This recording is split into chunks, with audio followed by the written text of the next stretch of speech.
Well, as promised, I did say I had to give some smoke to the Milwaukee Bucks for their performance yesterday.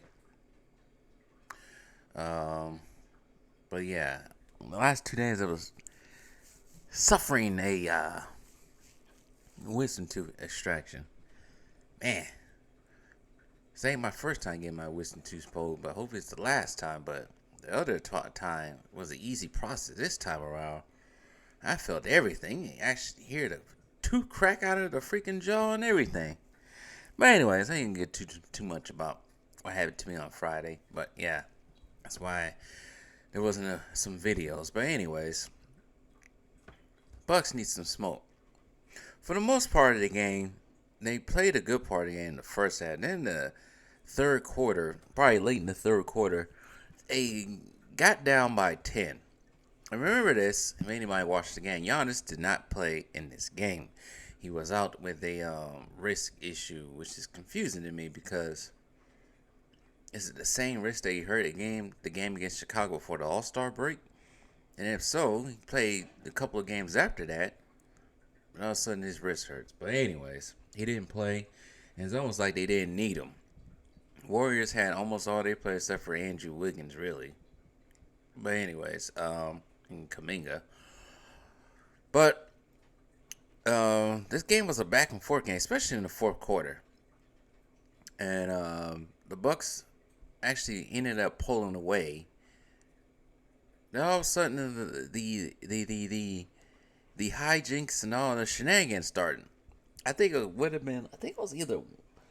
I forgot what the score was, but the Bucks pretty much had the game in the bag. If Drew Holiday would have just relaxed and not try to force the issue, bringing the ball up the court. But what does he do? Turns the ball over. Chris Middleton, I don't know what he was trying to do against Clay on the post, but turns the ball over and falls. It's like two crucial turnovers that cost them that game. They practically gave that game to Golden State. Golden State didn't want that game. Golden State wanted that game. They would have had that game early before that. Would never let Milwaukee come back. But they gave Golden State that game, which cost them to go to overtime, and they just seemed like they gave up towards the end. And I don't know what it is. Maybe it's just me. Maybe it's just me when it comes to playing defense. I'm not letting shooters shoot. I know Stephen Curry is amazing. He's an amazing shooter, no doubt. But if you know you have an amazing shooter, why do you let him shoot? There was a couple of times where either mainly Drew Holiday, overplayed Steph. And when I mean overplayed Steph, he was going for Steph's fakes and everything, just letting him shoot. That has been an issue for the Bucks, probably for I don't know how long. I know it was somewhat of an issue for them in their championship run. I know it was an issue for them last year in the playoffs. Just let people shoot. That would be their downfall. And if you guys heard something in the background, that was my coffee pot going off.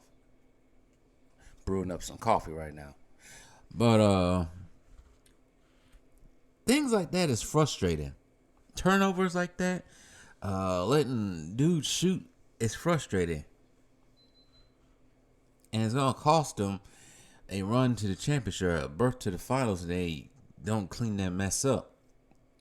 For the most part, Drew Holiday did play well last night. Let's see how many points he had. But here's another thing I was looking at the stat line. Let me see the stat line right quick. The Bucks were out rebounded. Oops. Bucks were out rebounded. Warriors had 65 rebounds. I don't know how that even happened.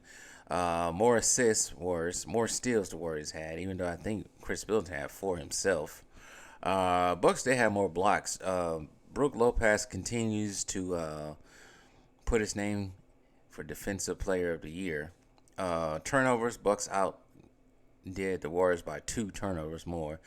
Actually shot better. Bucks shot better from the field.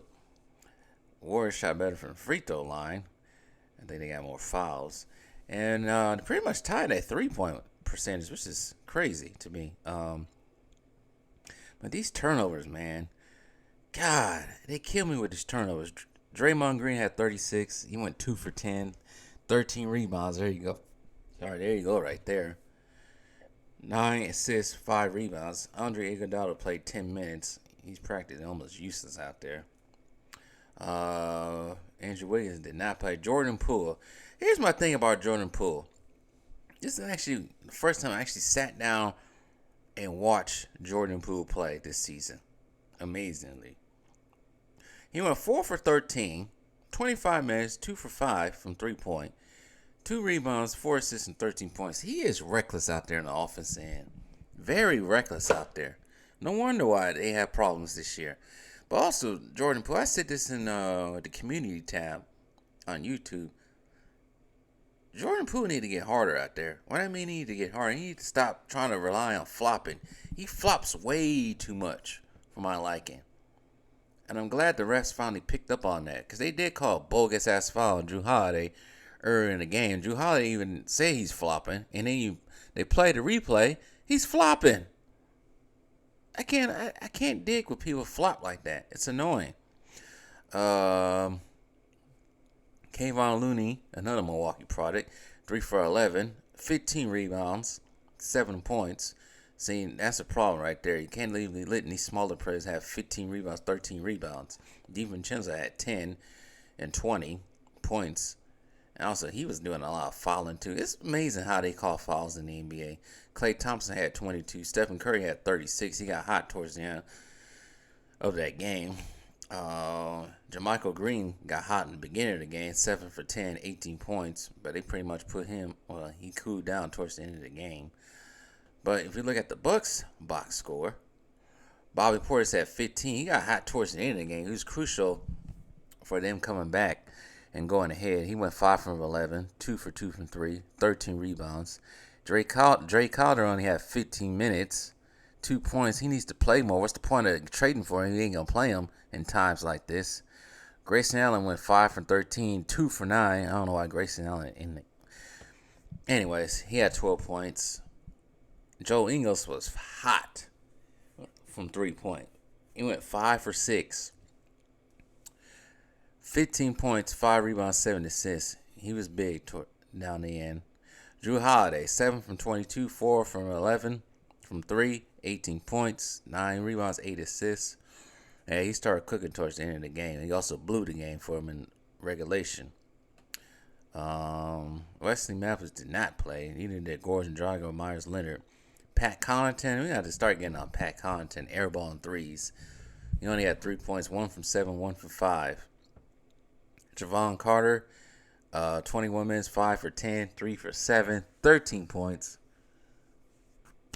Oh, my goodness. I'm off. Where the tooth used to be at, sorry. But anyways, sometimes, man, he plays hard. Javon Carter plays hard, but sometimes he takes ill-advised threes when there's nobody down there to get the rebound. Chris Middleton. I don't know what they're going to do with Chris Middleton.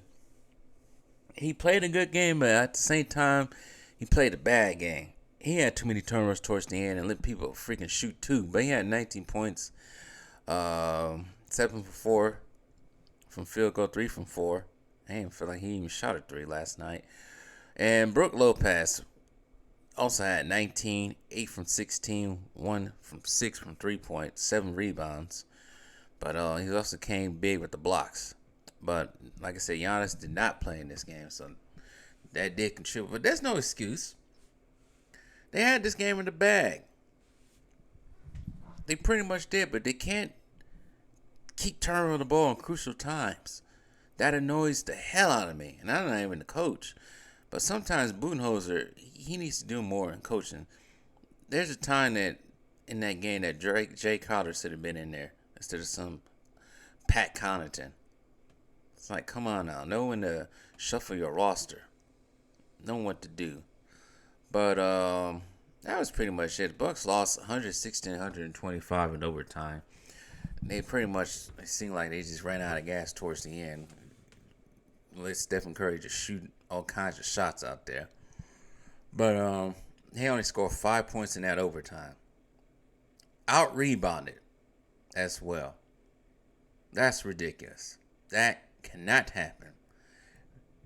That cannot happen if they want to win the finals. But anyways, I think they play the Suns next. Let's see who the Bucks play next. Because they're on that Western. Yeah, they play the Suns on Tuesday. I was supposed to go to that game, but they want $89 for nosebleed seats. And ain't gonna be no point in going if Giannis ain't gonna play or KD ain't gonna play, so ain't no point. So it is what it is. That's not their next game. I'm sorry.